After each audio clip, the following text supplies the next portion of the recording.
Why Damascus knives are so expensive? This is a Damascus knife. God damn. Master bladesmith Zach Jonas is twisting a fusion of steels to make one of its trademark swirl patterns.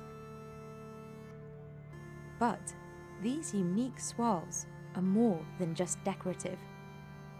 Successfully welding dozens or even thousands of steel layers creates some of the strongest and sharpest knives money can buy. What starts as individual layers of 2 different alloys transforms into this. A 7-inch chef's knife that retails for $700. Damn. Some of Zach's knives cost $5,000. What the and fuck? commissions can reach well over $17,000. So how are swirl patterns made from steel? And why are Damascus knives so expensive?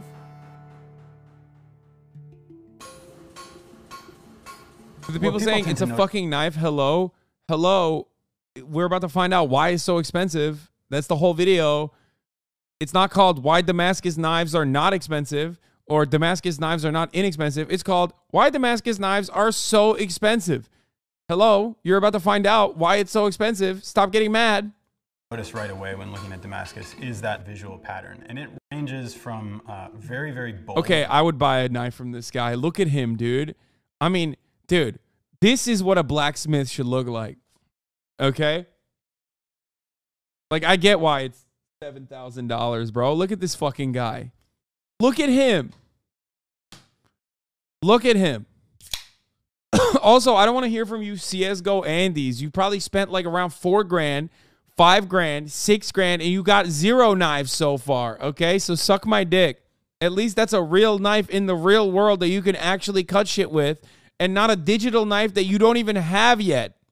Bold and big layers to very, very fine and shimmery layers. And you're gonna see that pattern jump out at you, and you're gonna see the way the light plays off of it, and it's gonna shimmer and look almost holographic at times. The bladesmithing community refers to this effect as chatoyance, or the shine of a cat's eye. Aside from the striking pattern, quality Damascus knives are known to be hard but flexible and able to maintain a sharp edge. Okay, some of those cuts are not that impressive, okay? Like, listen, the really thin slice were impressive. And then he was just like cutting normal cucumbers. It's like this thick. I could do that with a butter knife, dog. Fuck you mean? Zach starts by layering 2 different kinds of high carbon steel. Managing the layers means more work for the smith. And while high-end monosteel knives may perform similarly, Damascus knives are coveted for their striking appearance and the craftsmanship required to achieve it. After tacking the layers... All of excuses, chat is spamming Hasan Saj. What else is new, man? The fucking sun is going to set and it's going to rise again. And excuses fucking audience is going to spam Hasan. XQC is going to misunderstand the point I'm making. He's going to get mad. There's going to be more drama. It's going to be clipped on LSF. Motherfuckers are going to farm karma. Who cares? Just live your life. Together, Zach puts the stack in the forge and heats it to about 2,300 degrees Fahrenheit. He needs an experienced eye to judge when the steel is ready, because it's at risk of breaking off the handle while the layers are not yet forge welded together. Zach needs to consider the kind of pattern he wants to make before he can begin forging. A bold pattern means fewer layers, and a more intricate pattern can require several thousand. Oh my God. So many layers to achieve his intended design means lots of things can go wrong. Out of thousands of hammer strikes, a single blow in the wrong place can ruin the pattern. Even when the pattern is done to perfection, Zach has to forge the steel into a knife without distorting the design. And if he forges the steel when it's too cold, it can crack, and he has to start over, which for Damascus steel can mean losing weeks worth of work. Once he forge welds the steel into a long bar, Zach can begin folding over the layers. The layer count has the most effect on the price. The more layers, the more folding and work for Zach. which means a higher price point. The pattern on this particular knife, called Texas Wind, has a... Dude, this video is just straight up lying. Advanced techniques, something literally any blacksmith can do. Damascus is about as special as diamonds. From what I understand, as someone who is a professional blacksmith, who has done professional blacksmithing, a lot of the stuff that she's describing is just like basic knife making. But the only difference is that its pattern is unique. That's what it is, right? Like, it just has a unique and very cool pattern.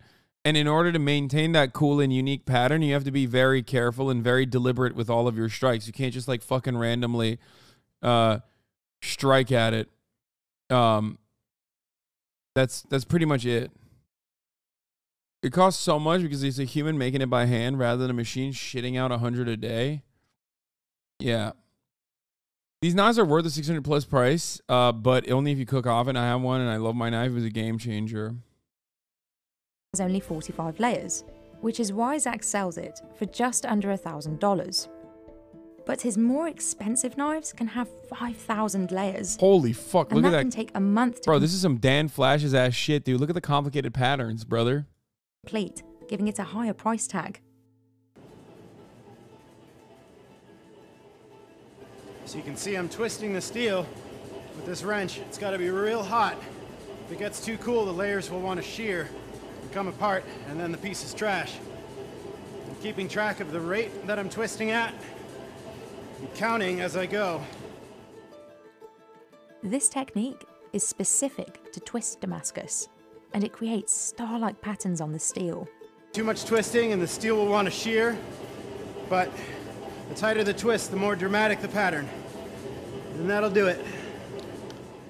When Zach is making a standard Damascus wave pattern, he continues to work on elongating and thinning the bar using a power hammer. Zach's larger power hammer cost him $20,000. But that's just a drop in the bucket. Dude, it's like +7 sneak, and you know how good a backstab crit damage can be. So I don't want to hear no shit talking for you motherfuckers, okay? Like, this is the assassin's preferred weapon for a reason. He spent at least $100,000 on specialized machinery. But this large investment allows Zach to produce high-quality Damascus knives.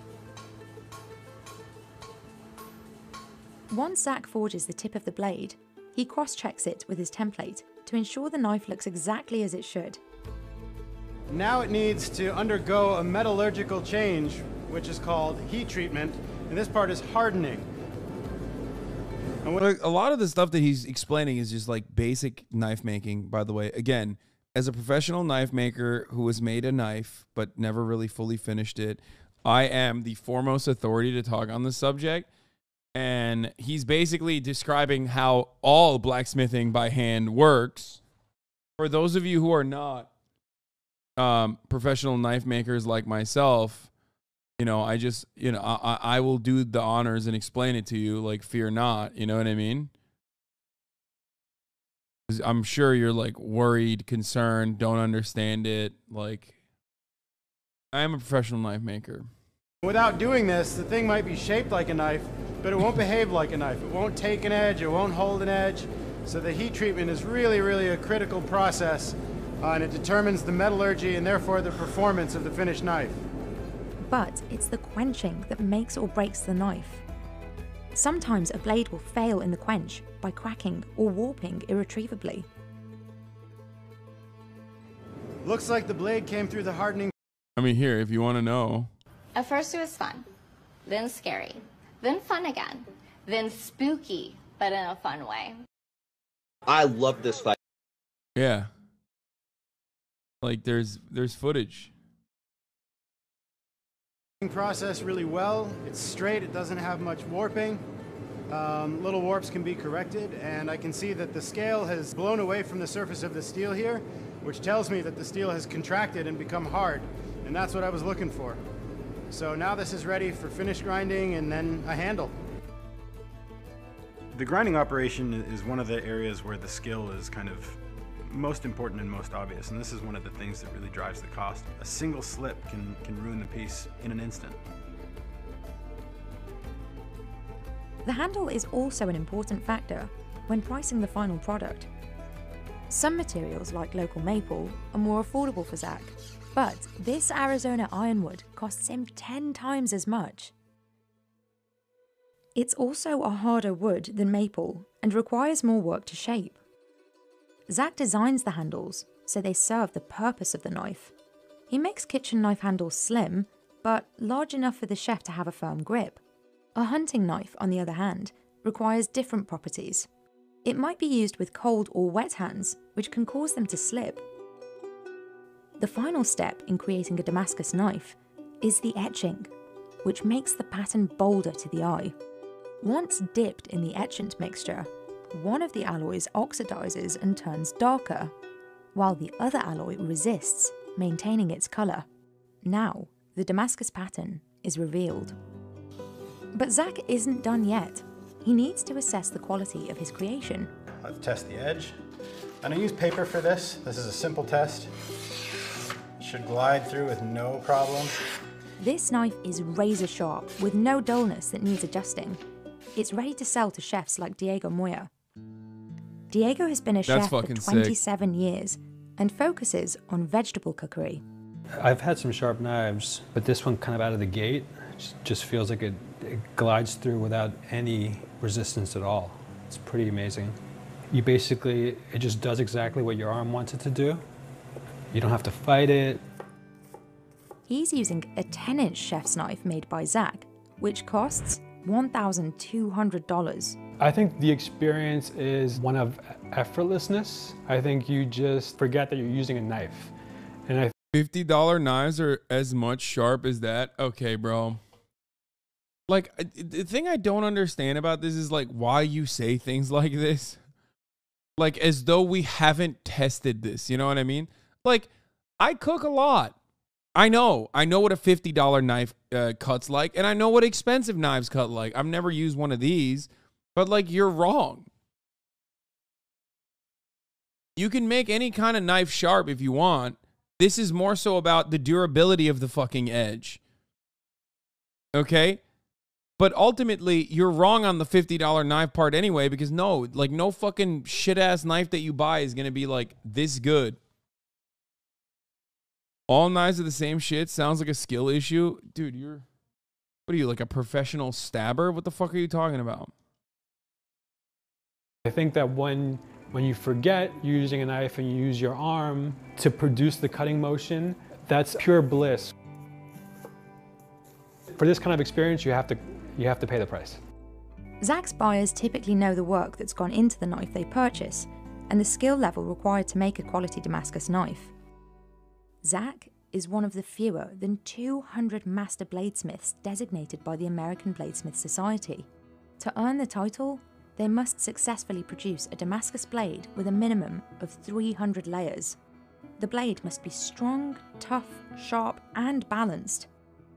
In Zach's case, he had to take the test twice before getting the Mastersmith title. The knife performance test includes cutting through a 2x4 and even shaving hair off his arm. But it was the presentation test that set Zach back because of a 10-degree misalignment in the handle. Since becoming a Mastersmith, dude, I hate when that happens. I'm a professional knife maker. In Damascus making. One of his current projects might sell for over $100,000 if it's he's trying to be me, dog.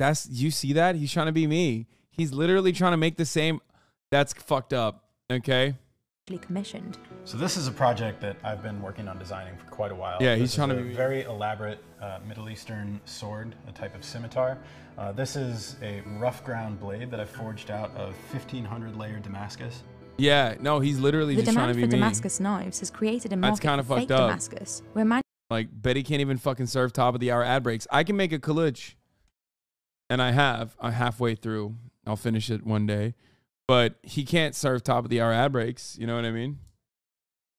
And my top of the hour ad breaks don't even cost $10,000. It's only $5 to avoid them.